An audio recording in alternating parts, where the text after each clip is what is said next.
আমার বন্ধু সেদিন 50 বছর বয়সে পা দিল। আমি জিজ্ঞেস করলাম, নিজের মধ্যে এই বয়সে পৌঁছে কিছু পরিবর্তন অনুভব করছিস কি? বন্ধু উত্তর দিল, এত বছর নিজের বাবা মা, ভাই বোন, স্বামী, ছেলে মেয়ে, বন্ধুবান্ধব সবাইকে ভালোবাসা দেবার পর এবার শুধু নিজেকে ভালোবাসতে শুরু করেছি। হ্যাঁ, আমি পরিবর্তিত হচ্ছি। দীর্ঘদিন পরে বুঝতে পেরেছি যে আমি কোনো মানচিত্র নই যে সমস্ত জগৎ আমার উপরে দাঁড়িয়ে থাকবে। তাই সবাইকে ঝেড়ে ফেলে আমি বদলে যাচ্ছি। আজকাল আমি দোকানে, বাজারে গিয়ে 2 পয়সা নিয়ে আর ঝগড়া করি না। কারণ আমি বুঝতে শিখেছি, 2-4 পয়সার বেশি খরচ হলে আমি দরিদ্র হয়ে যাব না। বরং যে লোকটি 2 পয়সা বেশি রোজগারের আশায় মাথার ঘাম পায়ে ফেলছে, সে 2 পয়সা বেশি পেলে হয়তো তার মেয়েটির লেখাপড়ার খরচ চালাতে পারবে। সত্যি আমি বদলে যাচ্ছি। আজকাল রিক্সা টেম্পো থেকে নেমে খুচরো টাকা নেবার জন্য অপেক্ষা করি না। যে লোকটি রাস্তায় পরিশ্রম করছে রাত দিন, কটা টাকা বেশি পেলে হয়তো তার মুখে হাসি ফুটবে। সেই হাসিটুকুর আশায় আমি নিজেকে বদলে দিচ্ছি। বয়স্ক লোকেদের বলা একই গল্প বারবার শুনেও থামতে বলি না।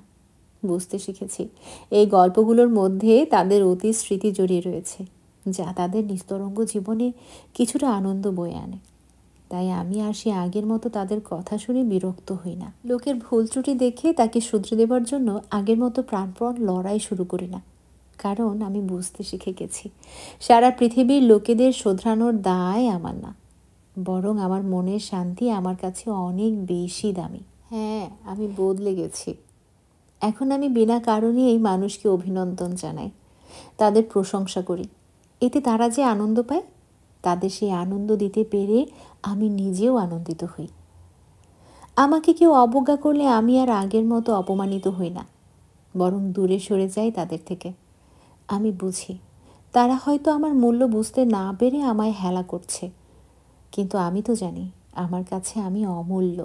আজকাল আবেগের যখন তখন অপ্রত্যাশিত প্রকাশ আমাকে আর লজ্জিত করে না, কারণ আমি শিখে গেছি যে এই আবেগগুলোই আমাকে মানুষ বলে নিজের কাছে পরিচয় করিয়ে দেয়।